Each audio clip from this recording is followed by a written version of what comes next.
Mathieu Bock-Côté. Il représente un segment très important de l'opinion publique. Richard Martineau. Tu vis sur quelle planète? La rencontre. Je regarde ça et là, je me dis, mais c'est de la comédie. C'est hallucinant. La rencontre. Bock-Côté. Martineau. Alors, Mathieu, je me suis plongé dans ton essai, ton dernier essai qui est aujourd'hui disponible en librairie. On s'en parlera au début de la semaine prochaine parce que c'est vraiment un essai formidable. Je trouve que c'est un de tes meilleurs livres, vraiment. On en parle ce lundi, le totalitarisme sans le goulag sur le wokisme. Là, tu veux nous parler de cette grande marche qui va avoir lieu à Paris, je crois. C'est dimanche contre l'antisémitisme. C'est intéressant, en fait, parce qu'on voit les difficultés de la vie politique française à travers cette marche. Donc, on le sait, suite à l'agression d'Israël par le Hamas, les actes antisémites se sont multipliés en France. Et la France porte une mémoire vive, évidemment, de l'antisémitisme. On pense à l'affaire Dreyfus, on pense à la Deuxième Guerre mondiale avec les mesures anti-juives de Vichy. Donc, les Français disent, c'est Gérard Larcher, le président du Sénat, et Yaël Braun-Pivet, qui est la présidente de l'Assemblée nationale, ils ont fait une grande marche civique contre l'antisémitisme. Alors là, la question est de savoir qui peut y participer.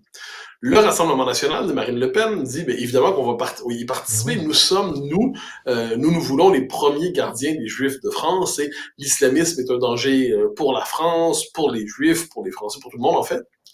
Et Jean-Luc Mélenchon, qui est à la tête de la gauche radicale, lui, je veux pas y participer parce que dans les faits, le RN est là, mais surtout, c'est une forme d'appui inconditionnel donné à Israël dans les circonstances et je refuse de le faire.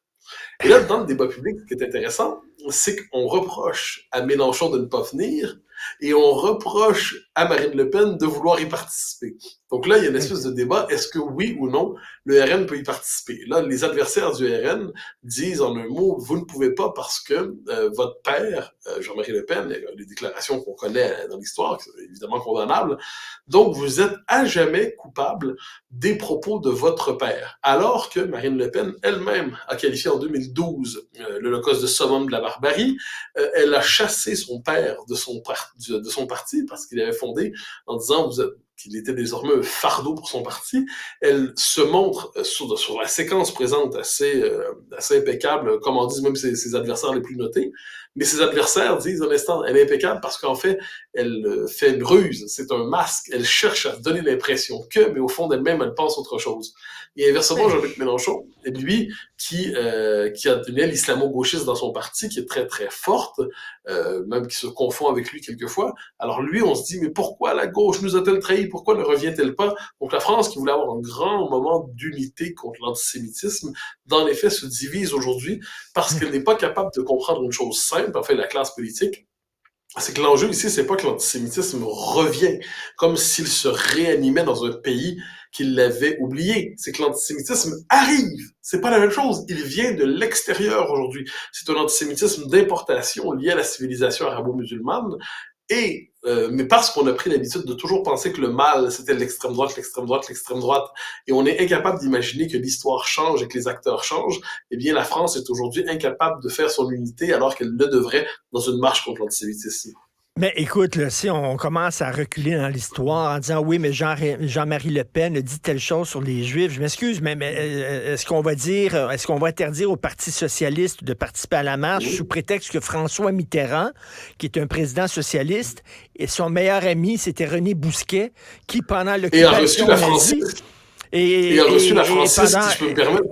Et René Bousquet était chef de police pendant l'occupation nazie et c'est lui qui est directement responsable du Veldiv et qui a envoyé des enfants juifs dans des camps de la mort. C'était le meilleur ami de François Mitterrand. Il l'a vu jusqu'à la fin de sa vie, Mitterrand. Donc, est-ce qu'on va dire, on veut pas le Parti socialiste dans cette marche? Mais on pourrait pousser plus loin en disant que Mitterrand lui-même a été décoré de la Francis, qui était la plus haute décoration du régime de Vichy. Alors moi, on s'entend, moi je reconnais aux gens le droit d'évoluer. Je reconnais vraiment, un homme qui s'est égaré fondamentalement peut se reprendre, il peut renaître à lui-même.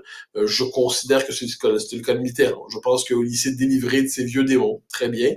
Il n'en demeure pas moins qu'aujourd'hui, et là c'est le grand paradoxe de la politique française aujourd'hui, C'est au nom de quoi avons-nous, en France, est-ce que la France a permis, depuis 40, 50 ans, une immigration massive qui a importé des problèmes? Parce que, globalement, quand un quartier s'islamise en France, aujourd'hui, les Juifs n'y sont plus les bienvenus. C'est aussi clair que ça.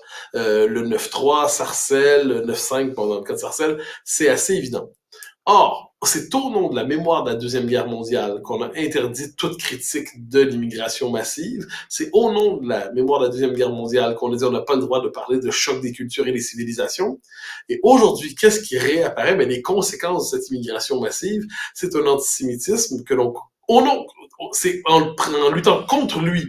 C'est ce qu'on disait, qu'on a permis l'immigration massive, et le résultat des courses aujourd'hui, qu'est-ce qu'on voit? Eh bien, c'est de cette immigration massive naît des 40 dernières années que naît l'antisémitisme nouveau. En France, c'est quand même l'histoire qui se mord la queue.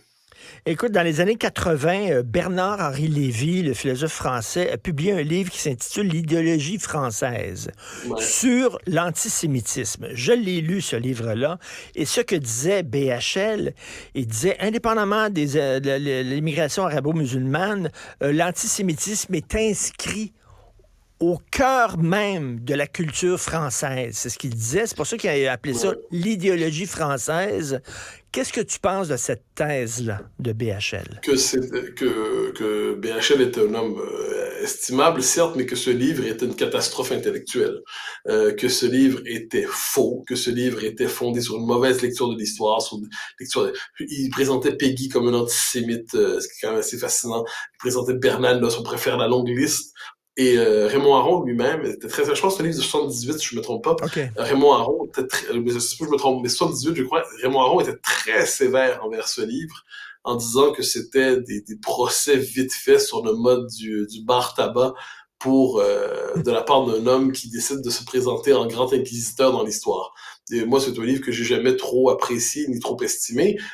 Par ailleurs, BHL aujourd'hui, est très engagé évidemment dans le combat sur la question de l'antisémitisme, et en Ukraine aussi. Mais dans le cas très précis, je pense que le discours de BHL, qui est un discours de diabolisation pendant longtemps de la nation, de diabolisation des frontières, de diabolisation des appartenances nationales, de célébration immodérée de l'immigration massive, mais ce discours-là a accouché de ce que dénonce BHL aujourd'hui, c'est l'antisémitisme qui tue. Moi, faut quand même rappeler une chose, c'est pas les militants du Rassemblement national de Marine Le Pen qui, depuis 2012, par exemple, avec l'affaire Mera, on s'en souvient, l'affaire Mera à Toulouse, où un islamiste était tiré dans la tête d'enfants juifs, c'est quand même pas rien, c'est pas dans les vieux grimoires de l'antisémitisme français qu'on trouve aujourd'hui les motivations de l'antisémitisme en France, c'est dans toute autre chose.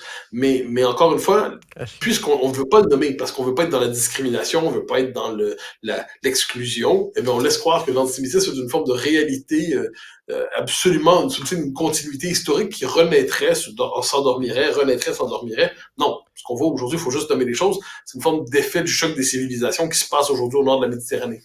Est-ce qu'il y a de plus en plus, en terminant, est-ce qu'il y a des gens en France qui commencent maintenant à le dire carrément qu'il y a une corrélation entre l'arrivée massive de l'immigration arabo-musulmane et la montée de l'antisémitisme? Et que, je pense que, en fait, tout le monde le sait, mais reste à voir ceux qui sont prêts à le dire publiquement.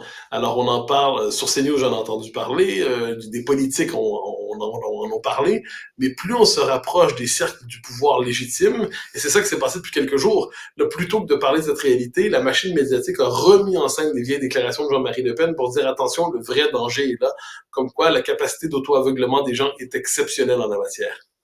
Tout à fait. Merci beaucoup, Mathieu. On se reparle demain. Bonne journée.